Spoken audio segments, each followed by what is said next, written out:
Hello everyone, नमस्कार आप सभी को। Jai Hind and greet you all by which you all are connected with. So I am here now to introduce you about the syllabus for HCM and ASI for Border Security Force 2024. So basically I already had described about it, but today I will describe it clearly. Means अभी यहाँ पे जो भी चीजें हैं, what should be strategy, strategy क्या होनी चाहिए, रणनीति क्या होनी चाहिए और किस तरीके से आपको तैयारी करनी है। Because you know very well about the enlargement of the syllabus for English grammar और हिंदी ग्रामर, चाहे आपका हिंदी व्याकरण हो या फिर इंग्लिश ग्रामर हो। आपको पता है कि काफी ब्रॉड सिलेबस होता है और काफी जो है कि डीप कभी कभी क्वेश्चंस आ जाते हैं, समझने पड़ते हैं। तो उन चीजों को कैसे फॉलो अप किया जाए जिसके थ्रू एग्जाम को हम क्वालिफाई कर पाए। यूं तो इन्होंने जो है कि बेसिक ग्रामर दे रखा है, बट कभी कभी जो है कि कुछ questions according to the pattern of the exam of PYQs, कभी कभी कुछ बहुत सारी चीजें जो है कि डीपली पूछ रखी है, उन पे हम लोग को कैसे काम करना है, मुद्दा ये है। आइए देखते हैं क्या क्या चीजों को फॉलो करना है, कैसे करनी है सारी चीजें, और क्या क्या सिलेबस डिमांड कर रहा है आपको और कैसे उन चीजों को लेकर के चलनी है। इस पर हम आज आपके सामने चर्चा करेंगे, ठीक है। आइए देख लेते हैं। सो अगर बात करूं बैच की, तो आपके लिए पराक्रम बैच जो है कि आ चुका है।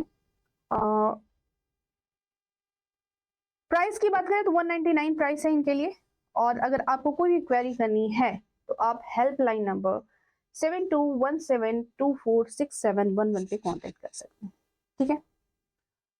फीचर्स की बात करूं तो आपके लिए लाइव क्लासेस प्रोवाइड कराए गए हैं, रिकॉर्डेड क्लासेस भी आपको मिलेंगे, डाउट सेशंस होंगे, आपके एक्सपर्ट फैकल्टीज आपके सामने हैं, इनसे पढ़ भी रहे होंगे आपके, और जो सीरीज चल रही है, प्रैक्टिस सीरीज चल रही है, उसके थ्रू भी आप अभी तक हमारे टीचर से जो है कि परिचित हो चुके होंगे, है ना। क्लास नोट्स वगैरह भी जो है कि दिलाएंगे आपको। मॉक टेस्ट तो होना ही होना है, ये नहीं होगा तो फिर आप कैसे समझेंगे अपने आप को, है ना। ऑब्जर्वेशन कैसे होगा कि आपने how much have you prepared, ठीक है। आते हैं अब मेन पॉइंट पे। अगर बात करूं मैं एग्जाम फेज की, तो आपको पता है कि सबसे पहले जो है कि फिजिकल एफिशिएंसी टेस्ट को क्रॉस करना पड़ता है, PST क्रॉस करना पड़ता है। उसके बाद बात करूंगी मैं CBT की, ठीक है। तो they are total 100 marks questions, आपको 100 नंबर के जो है कि प्रश्न आपको देखने को मिलने वाले हैं, ठीक है। 100 मार्क्स के क्वेश्चंस रहेंगे। टाइमिंग आप अगर तैयारी कर रहे हैं तो आपको क्लियर हो ही गया होगा कि टाइमिंग जो है आपके लिए क्या होने वाली है, 1 आवर 40 मिनट्स की होने वाली है, ठीक है। सबसे पहले आपको अगर बात करूं तो वो 5 पार्ट्स में आपके एग्जाम होने वाले हैं। अगर पार्ट 1 की बात करूं तो आपकी लैंग्वेज, पार्ट 1 की बात करूं तो आपकी लैंग्वेज के रहेंगे आप पे, या तो हिंदी लेनी है आपको या फिर इंग्लिश लेनी है, कोई एक लेना है आपको, ठीक है। और बेसिक ग्रामर आपका पूछेंगे 20 मार्क्स कितनी होगी आपकी, यहाँ पे मार्क्स कितनी होगी, तो ये 20 मार्क्स की। ये आपका सब्जेक्ट, ये सब्जेक्ट है आपका, और ये अगर बात करूं तो ये पार्ट्स हैं आपके, ठीक है। इस चीज को समझते हुए चलेगा। 20 मार्क्स। ड्यूरेशन की बात किया जाए, अगर ड्यूरेशन की बात करें तो टोटल ड्यूरेशन आपका 1 आवर 40 मिनट्स का होने वाला है। टोटल आपको 1 आवर 40 मिनट्स मिलेंगे। And no any negative marking disclosed yet. अभी तक कोई भी नेगेटिव मार्किंग जो है इनके लिए डिस्क्लोज नहीं की गई है। पार्ट 2 की बात करूं तो जनरल इंटेलिजेंस आता है, जिसको आप रीजनिंग कह सकते हो सामान्य भाषा में, ठीक। रीजनिंग के लिए ये भी आपका 20 मार्क्स का होगा। पार्ट 3 की अगर बात करें तो आपका रीजनिंग और उसके बाद जो है मैथ्स, ये रहेगा आपका मैथ्स का। इट इज ऑल्सो 20 मार्क्स, ये भी आपका 20 मार्क्स का रहने वाला है, ठीक है। फिर नेक्स्ट अगर बात करें तो आपका कंप्यूटर, आपको पता है कि कंप्यूटर क्या सबसे इंपॉर्टेंट आपके लिए, ये आपके लिए थोड़ा सा यूनिक होगा। हर एग्जाम से थोड़ा सा डिफरेंट, क्लैरिकल एप्टीट्यूड, ये आपका 20 मार्क्स का होना, जिसके क्लासेस आप देख पा रहे होंगे कि आपके एग्जाम आपके जो है कि उस पे हो रहे हैं, है ना, क्लासेस आपकी जो कि करवाए जा रहे हैं क्लैरिकल एप्टीट्यूड पे। उसके बाद पार्ट 5, और यही आपके जो पार्ट 5 है, ये जनरल कंप्यूटर नॉलेज के लिए है, जनरल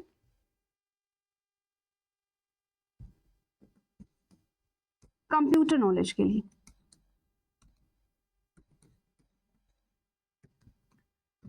ठीक है जी, ये भी आपके 20 मार्क्स, कुल मिला के आपके कितने हो गए, 100 मार्क्स आपको करने हैं। तो ये हो गई आपके बेसिक पॉइंट्स, आपको इतना समझ के चलना है। अब आते हैं अपने असली पॉइंट पे, जिसके लिए मैं आई हूं यहाँ पे। ठीक है, I will introduce a brief overview of courses content. What should be the contents for your syllabus of English? English के सिलेबस के लिए आपका कंटेंट क्या होना चाहिए, आइए देख लेते हैं। आइए, अगर इसकी बात करूं तो ये जो हो गए आपके, देखिए सबसे पहले मैं आपको समझा लेना चाहती हूँ कि हम लोग 3 चीजों को कवर करेंगे इंग्लिश में। पहला हो गया आपका ग्रामर, वोकेबलरी, कॉम्प्रिहेंशन, 3 पार्ट्स को हम लोग को कंप्लीट करना है। ग्रामर में और वोकेबलरी में और कॉम्प्रिहेंशन में क्या क्या तैयार करना है, कैसे तैयार करना है, इन चीजों को देखेंगे हम। ठीक है, जैसे अगर बात करूं मैं ग्रामर में किस तरीके से, किस फॉर्म में आएगा, क्या पैटर्न होगा ग्रामर का, एरर एक्सपोर्टिंग के फॉर्म में आएगा, पहली बात, पहला पॉइंट। दूसरा पॉइंट आपका फिल इन द ब्लैंक्स के फॉर्म में आएगा। ठीक है, उसके बाद जो है आपका इंप्रूवमेंट ऑफ सेंटेंसेस के फॉर्म में आपका आएगा। नेक्स्ट पॉइंट पे आए अगर, तो ये आपका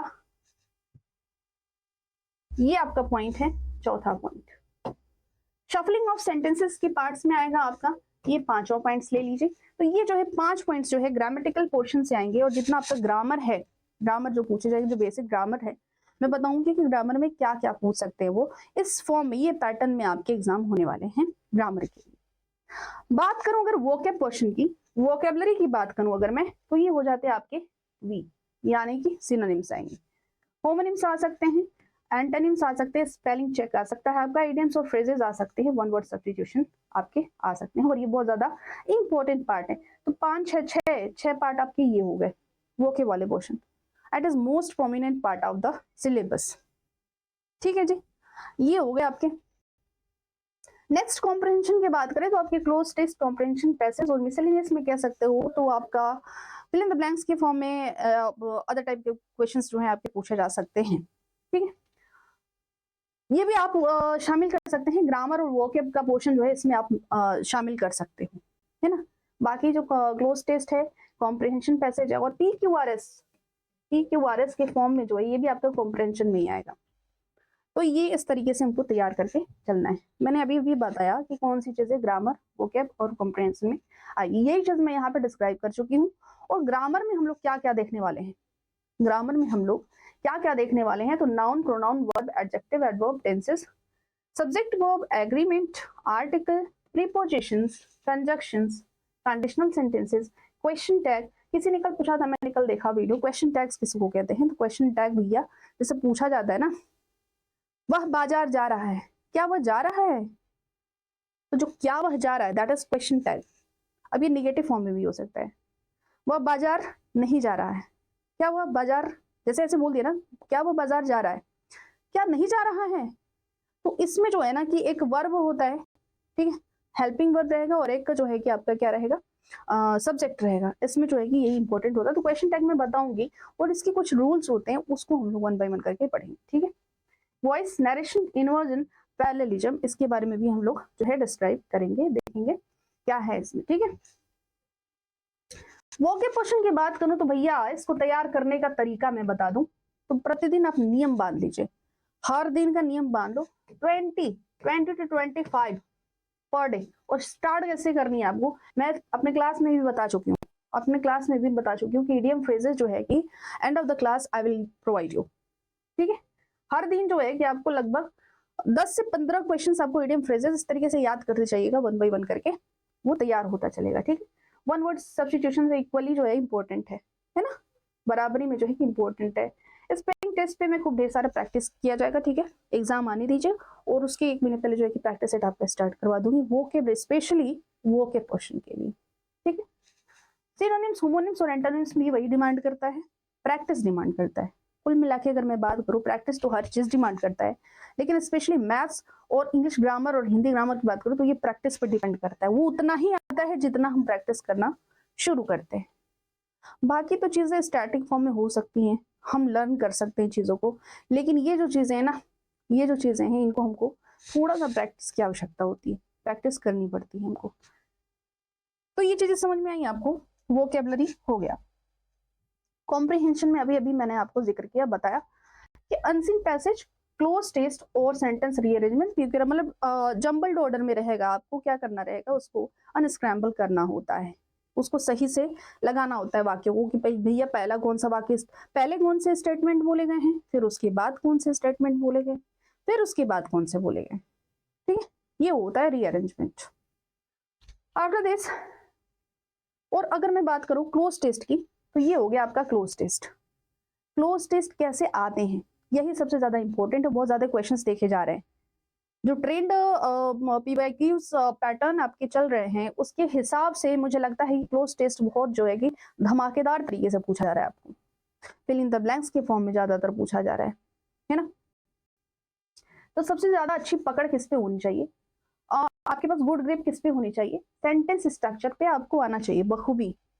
सेंटेंस स्ट्रक्चर सबसे पहले आपका subject, helping verb, main verb, object, कुल मिला के कॉम्प्लीमेंट की बात करें ना, सब्जेक्ट प्रेडिकेट का यूज कैसे करना है, सारी चीजों पे चर्चा करेंगे हम लोग, जब सेंटेंस में पढ़ाऊंगी तो बता दूंगी। टाइप्स ऑफ वर्ब हो जाएगा, टेंसेस पढ़ेंगे, प्रोनाउंस पढ़ेंगे, प्रीपोजिशंस पढ़ेंगे, relations between words so that you can fill in the blanks correctly. Okay, अभी अभी मैंने जिन चीजों की चर्चा की उस पे ये पैटर्न है क्या, अभी भी मैंने बोला ना कि सेंटेंस स्ट्रक्चर पे हम लोग को ध्यान देना है। कैसे ध्यान देना है आइए देखते हैं। You should know how the different elements should be used। अगर कहा जाए सब्जेक्ट के, अभी भी मैंने वही चीज बताया आपको, सब्जेक्ट कैसे यूज करना है, वर्ब कैसे यूज करना है, ऑब्जेक्ट कैसे सेंटेंस में, इसका अरेंजमेंट आपको आना चाहिए, क्योंकि रीअरेंजमेंट में ये पूछ सकता है, स्पॉट द एरर के फॉर्म में पूछा जा सकता है ये क्वेश्चन। क्लियर है। टाइप्स ऑफ एक्शंस, एक्शंस का मतलब ही होता है वर्ब का यूज आना चाहिए, किस टेंस को लेकर के फॉर्म हो रहा है आपका वर्ब, एक्शंस किस टेंस में किया गया, पास्ट में, प्रेजेंट में या फिर फ्यूचर। क्लियरली। अगली बात करेंगे पीरियड की, तो वही टेंस की बात हो जाती है। पीरियड का मीनिंग ही आपको पता है कि समय होता है, तो टेंस की बात कर रहे हैं जिसमें आपका क्या इंक्लूडेड है, पास्ट टेंस, प्रेजेंट टेंस और फ्यूचर टेंस। प्रोनाउन की बात करनी है तो how will you use pronoun, pronoun कैसे यूज करेंगे, किस सेंटेंस के बाद कौन सा प्रोनाउन आता है, इन चीजों के बारे में हम लोग चर्चा करेंगे, ठीक है। प्रीपोजिशंस के बारे में कुछ रूल्स होंगे, उसको हमको थोड़ा स्टैटिक फॉर्म में होता है, इसको हमको याद करना पड़ता है, उसको बार बार पढ़िए, जो रूल्स मैं लिखवा दूंगी बार बार उस पर प्रैक्टिस किया जाएगा, खूब ढेर सारे प्रैक्टिस करवाएंगे हम, चिंता मत करिए, तो ये भी चीजें हो जाएंगी, ठीक है। रिलेशनशिप बिटवीन वर्ड्स, अगर जैसे मान लीजिए कोई अगर सेंटेंस है, अभी मैं दिखा दे रही हूँ आपको, जैसे कि अगर एग्जांपल मैं यहाँ पे लूँ तो ही गेव द पेन, अब पेन के साथ यहाँ पे क्या ऐसा फिल किया जाए कि ही गेव को जो है कि क्या करता है, ये सेटिस्फाई करता है। अब यहाँ पे है, अगर बात करूं जैसे कि एग्जांपल इन्होंने ले रखे हैं कि टेंस फिल करना है according to the verb fill करना है according to the tense. Yesterday आप देख पा रहे हैं, यस्टरडे आई, अब बात की गई है कल, बीते हुए कल की, तो जाहिर सी बात है कि जो हमारा वर्ब होगा वो बीते हुए काल में होगा, पास्ट टेंस में होगा, तो क्या हो जाएगा यहाँ पे, आई वेंट हो जाएगा। ये पैटर्न पता चलता है हमको, आपको समझ में आ रहा होगा कि क्वेश्चंस कैसे पूछे जा रहे हैं, ग्रामर से कैसे कनेक्ट किया जा रहा है। कोई भी इशू होगी कमेंट बॉक्स में आप कमेंट जरूर करिएगा, ठीक है, कुछ भी पूछना हो तो। अगर ये बात करूं यहाँ पे, तो यहाँ भी वही चीजें बताई गई हैं कि here you should be aware of the sentence structure and type of verbs what will be here, ठीक है। सेम वही चीजें यहाँ पे भी आपको जो है कि प्रोनाउन फिल करना है, तो प्रोनाउन कैसे fill, he gave her the pen, her use करना है, कैसे पता चला आपको, तो ये सारी प्रैक्टिस पे भी डिपेंड करती है। कुल मिला के कंक्लूजन की बात करें तो you succeed in the closest test, you must understand the basic rules of the grammar, well and practice they. ये मैं तो बार बार रट रही हूँ, इन चीजों को शुरू से ही मैं रट रही हूँ, ठीक है। अब सबसे मुख्य मुद्दा अगर कहूं मैं तो यही है, मेन पॉइंट, ठीक है, most important strategy, which strategy will you use, किन किन बातों को ध्यान देना है, अपनी शुरुआत कैसे करें तैयारी की। अपनी तैयारी जब करने बैठ रहे हो तो आपको लगे भाई इतना सारा कैसे पढ़ें, इतना सारा यू बुक लेके आओ, कहीं से भी बुक उठा के लेके आओ, किसी का नोट्स उठा के लाओ, पढ़ना नहीं। एक पैटर्न तैयार करिए। सबसे पहले क्या करना चाहिए आपको, सबसे पहले आपकी पकड़ होनी चाहिए किस पे, सिलेबस पे। अब मैं बार बार बोलती हूँ, डे 1 से ही मैं बोल रही हूँ कि भैया कोई भी एग्जाम की तैयारी आप करने जा रहे हैं, सिलेबस पे ग्रिप ऑन होना बहुत जरूरी है, बहुत अच्छे से पकड़ होनी चाहिए। तो make strong grip on syllabus, सबसे पहले पढ़ जाओ। इसलिए मैं सिलेबस पे बहुत ज्यादा जो है डीपली डिस्क्राइब भी कर दी हूँ। पढ़ जाइए सिलेबस की क्या पूछ रहा है। उसके बाद अगली पॉइंट, पीवाईक्यू पैटर्न देखो, जो ट्रेंड पैटर्न है, जो एग्जाम पिछले साल से आ रहे हैं, जैसे कि अभी 2021 का आप एग्जाम्पल देखोगे, प्रैक्टिस सेट पीवाईक्यूज निकालिए 22 का, 23, 24, जो अभी पिछले ईयर में जो हुए हैं एग्जाम्स, उनको देखिए। मतलब ट्रेंड आपको चेक करनी है, पैटर्न चेक करना है, क्या क्या पूछ रहा है। सिलेबस एक बार जान गए आप, सिलेबस के बाद अब आपको पैटर्न पता चल जाएगा, तो आपको ये समझ में आने लगा भैया इस सिलेबस की क्वेश्चन कौन कौन से आ रहे हैं। सेकेंड चीज, ये करने की शुरुआत कीजिए पहले, ठीक है। तो एक नोट्स ले लीजिए, कॉपी ले लीजिए, सबसे पहले आपको सिलेबस लिख लेना है। सिलेबस लिखने के बाद आपको ये पता करना है पैटर्न, और ईयर लिख लीजिए, जैसे 2021 लिख लीजिए, 2022 लिख लीजिए, 23 लिख लीजिए, और उसके बाद questions, number of questions on the basis of syllabus. जैसे मान लीजिए पूछ दिया प्रोनाउन से, तो प्रोनाउन से कितने क्वेश्चंस आए हैं और कौन से क्वेश्चन आए हैं उसको लिख लो, ठीक है। इससे क्या पता चलेगा कि हमको आगे प्रोनाउन जब मैं पढ़ूंगी तो और अच्छे से पढ़ूंगी मैं, क्योंकि इससे पूछे जा रहे हैं, ये हमको पता रहेगा। तीसरी बात अगर कहूं तो टॉपिक वाइज सिलेबस कवरेज, ये करने के बाद आपको ये करना है। पहले पीवाईक्यू मैं क्यों करवा बोल रही हूँ, इसलिए क्योंकि पैटर्न पता चल जाएगा, तो हमको पता रहेगा प्रोनाउन से, कंजक्शन से क्वेश्चंस पूछे जा रहे हैं, स्ट्रक्चर ऑफ सेंटेंस से पूछे जा रहे हैं, यानी कि मुझे इसको बहुत अच्छे से पढ़ना है भाई, इसको अच्छे से पढ़ना है, ताकि इसको मैं एग्जाम में जो है तैयारी के माध्यम से जब आएगा पॉइंट तो उसको और अच्छे से पढ़ूंगी। ये पूछा गया था पिछले साल। लिमिट योर रिसोर्सेज, बहुत ज्यादा कॉपी किताब नहीं खरीदनी है, इनकी बुक ले लो, उनकी बुक ले लो, ये ग्रामर ले लो, उनकी किताब ले लो, नाम नहीं लूंगी मैं, है ना। इनकी बुक्स लेकर के बैठ जाइए पढ़ने, वर्कलोड बढ़ेगा, कुछ नहीं कर पाओगे। रिवीजन एंड प्रैक्टिस, ये तो भाई मैं कहूँ कि ये बिल्कुल जैसे कहते हैं ना कि मलाई होता है, प्रिपरेशन का मलाई होता है, इसको आपको जो है कि बहुत ज्यादा करना है, ठीक है। लास्ट टाइम बचता है आपका ये, जब आपकी पकड़ हो जाए और आपको पैटर्न पता चल जाए और प्रैक्टिस इट करना शुरू करिए, then there should be grip on which type of pattern, time management, कम समय में आप कितने क्वेश्चंस कर जा रहे हैं, इन चीजों को देखेंगे आप। तो टाइम मैनेजमेंट भी होना बहुत जरूरी है, क्योंकि आपको पता है कि टाइम बहुत ज्यादा आपके पास नहीं रहेंगे, क्योंकि अदर सब्जेक्ट्स भी हैं आपके पास करने के लिए। तो these are the main points for your strategy. ये आपके पोर्शन होंगे। बाकी मैं यही कहूंगी कि जो वोकेबलरी वाला पोर्शन है वो बहुत ज्यादा इंपॉर्टेंट होता है, और उसके लिए मैंने आपको स्ट्रेटजी बता रखी है, उसको मैं बताऊंगी। और जैसे जैसे जो है हर दिन क्लासेस होंगे आपके, हर दिन क्लास के एंड में 10 से 15 जो है कि वोके पोर्शन आपको दिए जाएंगे, लेकिन उसको लिख जाना, एक कॉपी बना लीजिएगा, उसको लिख जाइएगा, याद कर जाइएगा, ठीक है। ये रहेगा आपका प्रोपेगेंडा, और इस तरीके से आपको करनी है तैयारी। बहुत ज्यादा झोलमाल नहीं करनी है, किताब कॉपी लेके बैठ जाइए, और जैसा स्ट्रेटजी मैंने बताया, सबसे पहले सिलेबस पढ़ जाइए, फिर पीवाईक्यूज पैटर्न कर जाइए, फिर उसके बाद सिलेबस को कवर करना शुरू करना है 1 बाय 1, जैसे मैं चैप्टर पढ़ाती जा रही हूँ। देखिए मैं सेंटेंस से स्टार्ट करूंगी, इसलिए क्योंकि वही माई बाप है ग्रामर का। सेंटेंस पे ही तो आप ग्रामर लगाते हो, सेंटेंस पे ही तो ग्रामर चालू करते हो ना, वाक्य पे ही आप ग्रामर का रूल लगाओगे ना, तो वाक्य को पढ़ना आवश्यक है। और स्पेशली जो कंजक्शन के पार्ट होते हैं, तो कोर रिलेटिव कंजक्शन जो होता है उससे प्रश्न बहुत ज्यादा आते हैं, क्वेश्चंस बहुत ज्यादा आते हैं, फिल इन द ब्लैंक्स के फॉर्म में आएंगे, स्पॉट द एरर के फॉर्म में आएगा। तो हमको रूल्स याद होने चाहिए, कुछ तो रूल्स को भी हम लोग याद करते हुए चले, ठीक है। तो ये थी आपकी स्ट्रेटजी, और उम्मीद है कि अगर इस तरीके से तैयारी करेंगे तो आपके लिए काफी सहूलियत रहेगा, और साथ ही जो है कि you'll make sure about your preparation for your success, ठीक है। तो बाकी मिलते हैं क्लास में और जम के तैयारी में लग जाते हैं, ठीक है। चलिए अब आप सभी जो है कि कॉपी किताब लेके बैठ जाइएगा, पहले जो वीडियो जाएगा आपके पास, तो आप जो है कि सारा ये चीज तो स्पेशली आप लिख लीजिएगा, मिलते हैं क्लास में, तब तक के लिए बाय बाय, जय हिंद आप सब।